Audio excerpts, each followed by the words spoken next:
మీద ఆధారపడి ఉంటున్నది ఎక్కువగా. సార్ క్రాంతి కేసు రీఓపెను, జగన్ సవాల్తో ఉద్రిక్తత, సాయికృష్ణ కేసులో తీర్పు.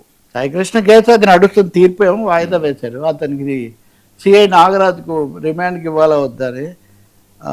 మన మీడియా ఎలా ఉందంటే వర్మ, నేను మొన్న జరిగిన విచారణ నిన్ననే మీడియాలో వచ్చింది. ఏమని అంటే నా ప్రాణాలకు ముప్పు ఉంది, నన్ను వేధించడానికే కస్టడీకి అడుగుతున్నారని సిఐ నాగరాజు. అంటే మీరు పోలీస్ వ్యవస్థ, మీరు అంతకుముందు లాకప్ దాని మీద జరిగింది, అది మనం మాట్లాడాం వాస్తవంగా.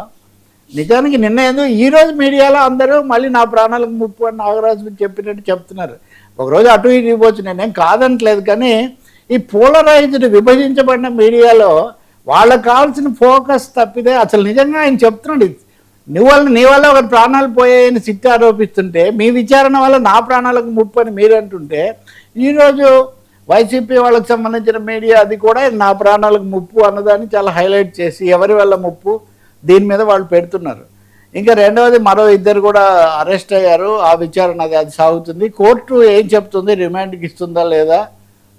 ఎందుకంటే ఇది కేసును బలపరిచే విధంగా ఉంది కదా సిఐ మాట్లాడే విధానం. నన్ను వేధిస్తారు, నన్ను చేస్తారు, అసలు నా ప్రాణాలకే ముప్పు అంటే ఇంకొక విధంగా రాష్ట్రంలో పరిస్థితికి ఇది ఒక ఇంత ఫోకస్, ఇంత పబ్లిక్ గేజ్లో ఉన్న మిమ్మల్ని ఎలా చేస్తారు లాంటి ప్రశ్నలు వస్తాయి. ఇప్పుడు క్రాంతి విషయానికి వస్తే, అదే అతని వీడియో నాది చాలా బాధాకరమైన. నా చావు కారణం కృష్ణలింగ శ్రీనారాయణ గారు. ఓకే, నేను మాది బాధాకరమైన ఘటన వాస్తవానికి. సోషల్ మీడియాలో అట్లాంటివి అప్పుడప్పుడు. అతను సిఐ నన్ను వేధించాడు, 3 నెలల నుంచి నన్ను తిప్పుతూ ఉన్నాడు, దాంతో నేను ఈ వేధింపులు భరించలేక, ఆయనకు పిల్లలు కూడా ఉన్నారు. జగన్ ఈరోజు నిన్న మీడియాతో మాట్లాడారు, నిన్న కూడా పోలీస్ కేసులు అవన్నీ మాట్లాడారు. హైకోర్టు కూడా రావణ కష్టం చేస్తారని మొన్న హెచ్చరించింది. ఈ నేపథ్యంలో ఆయన ఈరోజు ఆ క్రాంతి వాళ్ళ ఇంటికి వెళ్ళారు, వాళ్ళందరినీ పరామర్శించారు. నేను ఒక మాట అన్నాడు జగన్, నేను వెళ్ళాను కాబట్టి ఇది ఇంతగా ఇదైంది, కానీ లేకపోతే అసలు 40 రోజుల నుంచి మీరు మాట్లాడలేరు కదా అని ఒక మాట. ఇప్పుడు క్రాంతి కేసు కూడా ఆ విధంగా బహుశా రీఓపెన్ చేయాల్సిన ఒక పరిస్థితి ప్రభుత్వానికి రావచ్చు. ఆయన అక్కడికి వెళ్ళి అతనంటే నేర నేపథ్యం ఉంది, సాయి కృష్ణకు అది ఇది అన్నారు, మరి క్రాంతి కుమార్కి ఏం లేదు కదా. 3 నెలల నుంచి అతన్ని రోజు స్టేషన్కు రమ్మని ఇవన్నీ పెట్టి ఎందుకు పిలిచారు మీరు? అంతకుముందు ఒకవేళ ఏమైనా కేసులు అవి ఉంటే అవి ఇదే ఉండొచ్చు. మీరు అంతగా వేధించేసరికి అతను ప్రాణాలు తీసుకున్నాడు. ఇక్కడ దళిత కుటుంబం మనం చూసాం కదా, కొలికపూడి శ్రీనివాస్ కూడా టీడీపీ శాసనసభ్యుడు కూడా వెళ్ళి విచారించాడు. వీళ్ళ నాన్న కూడా ఐ థింక్ పల్లెపోగు వెంకటేశ్వరరావు అనుకుంటా, ఆయన కూడా దళిత ఉద్యమం వీటిలో ఉంటారు. అలాంటి చోట చాలా పేదరికంలో ఉన్న కుటుంబము, స్పష్టమైన కేసులు ఏమీ లేవు, అటువంటి అతన్ని చేసి ఇది కూడా బయటకు వచ్చి వీడియో చాలా రోజులైంది, కానీ ఆ వీడియోని ఇంతకాలం చేయలేదు. సాయి కృష్ణ కేసు వల్ల అది బయటకు వచ్చింది. కాబట్టి జగన్ ఇక్కడ చెప్తుంది, పోలీస్ స్టేషన్లలో ఈ ఘటనలు చాలా పెరిగిపోతున్నాయి. ఇప్పుడు మీరు 10 నెలల ఫుటేజే లేదు ఆ స్టేషన్లో అంటే 10 నెలల్లో ఎన్ని జరిగి ఉండాలి? ఇప్పుడు ఈ కేసులో ఇందాక మనం విచారించిన కోర్టులో సిట్ ఇచ్చిన దాంట్లో అది కూడా ఉంది. 2 కానిస్టేబుళ్ళు మొత్తం సీడీలే మార్చేశారంట.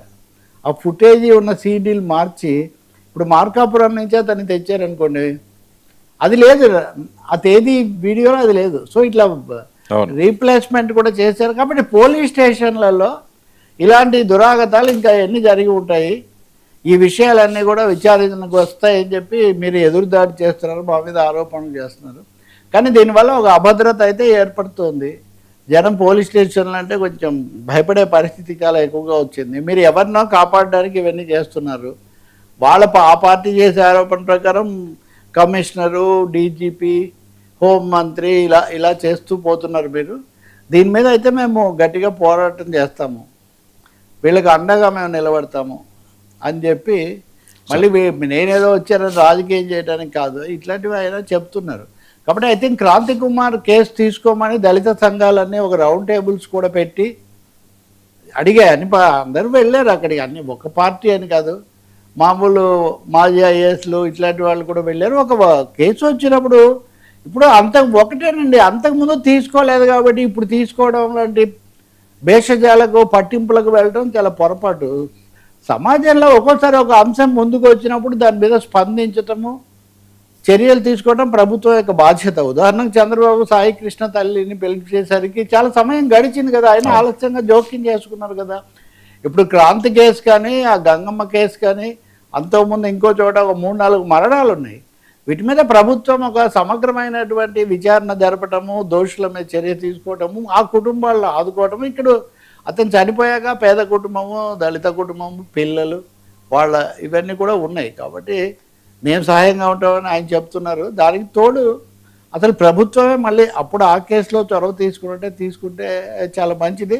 రెండవదేమో స్పందన అనేది రాజకీయ కోణం నుంచి కాకుండా, లేకపోతే కులము పార్టీ కోణం నుంచి కాకుండా law, rule of jungle, rule of fear నడుస్తుంది ఏపీలో అనేది ఆయన ఆరోపణ. ఇప్పుడు వెంటనే సహజంగా మీ హయాంలో ఏమేం జరిగాయి ఇట్లాంటివన్నీ కూడా బయటకు వస్తాయి. అవన్నీ రాజకీయంగా చెప్పుకోండి, కానీ పాలనా పరంగా చర్యలు తీసుకోవాలి. క్రాంతి కేసు రీఓపెన్ అవ్వడం ఇంకో కీలకమైనది. నిన్న ఈరోజు కూడా ఇది కూడా అమరావతి వ్యూహం ఒకటైతే మావి, కానీ ఇక్కడ ఏంటి, దళితులకు మతం మారితే రిజర్వేషన్ ఇవ్వం అనేది ఇది చాలా పొరపాటు. ఎందుకు ఇవ్వరు, మతం మారితే ఏమైంది, దాని మీద ఇంకా జాతీయ స్థాయిలో బాలకృష్ణన్ విచారణ జరుపుతుండగానే ఇక్కడ అది అయిపోయింది అన్నట్టుగా వ్యవహరిస్తున్నారు, వాళ్ళ తరఫున మాట్లాడటం లేదు. అంటే ఒక విధంగా దళితులకు సంబంధించిన అంశాల మీద మరింత ఫోకస్ పెట్టాలి అన్నది కూడా జగన్మోహన్ రెడ్డి స్టాండ్లో ఉంది తీసుకున్నట్టుగా అది కూడా కనిపిస్తుంది. కొంతమంది దీన్ని ఓట్ బ్యాంక్ అనవచ్చు, ఇంకొంతమంది వ్యూహం అనవచ్చు, ఏదైనా కానీ ఒక సెక్షన్ మీద దృష్టి పెట్టడం. ఫైనల్గా పొలిటీషియన్ అనేసరికి ఓట్ బ్యాంకే కదా సార్, ఎవరేం చేసినా ఓట్ బ్యాంక్ అంటే ఇప్పుడు అదే కదా, మేము చేస్తేనేమో బాధ్యత వాళ్ళు అని అంటుంటారు ఒకరినొకరు.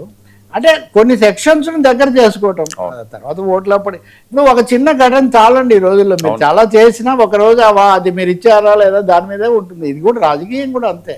కానీ విషయం అయితే కాజ్ అయితే తప్పు కాదు కదా, అక్కడ వస్తుంది అది సమస్య. There is a death, there is a video, there is some persecution and there is support, wide social support. అటువంటిప్పుడు నిజానికి ఇప్పటికే కూటమి చంద్రబాబు పవన్ కళ్యాణ్ స్పందించి ఉంటే బాగుండేది ఇప్పటికైనా. ఇప్పుడు మళ్ళీ ఏంటి, ఇప్పుడు వాళ్ళకు మళ్ళీ జగన్ వెళ్ళాడు, స్పందించారు. ఆయన వెళ్తే మేము చూడాలని వీళ్ళకు, లేకపోతే నేను వెళ్ళిన తర్వాతే చూశారని ఆయనకు. నిజానికి దళిత సంఘాలు ఎప్పటి నుంచో ఆందోళన చేస్తున్నాయి ఈ విషయంలో. నేను చెప్పే కదా మీకు, మన రౌండ్ టేబుల్ కూడా వాళ్ళు జరిపారు ఇప్పటికి 2-3 సార్లు, కేవీపీఎస్ కానీ లేకపోతే ఇతర దళిత సంఘాలు కానీ. కాబట్టి ఇప్పటికైనా మేల్కోవటం మంచిది, బెటర్ లేట్ దాన్ నెవర్ అన్నట్టుగా చేయటం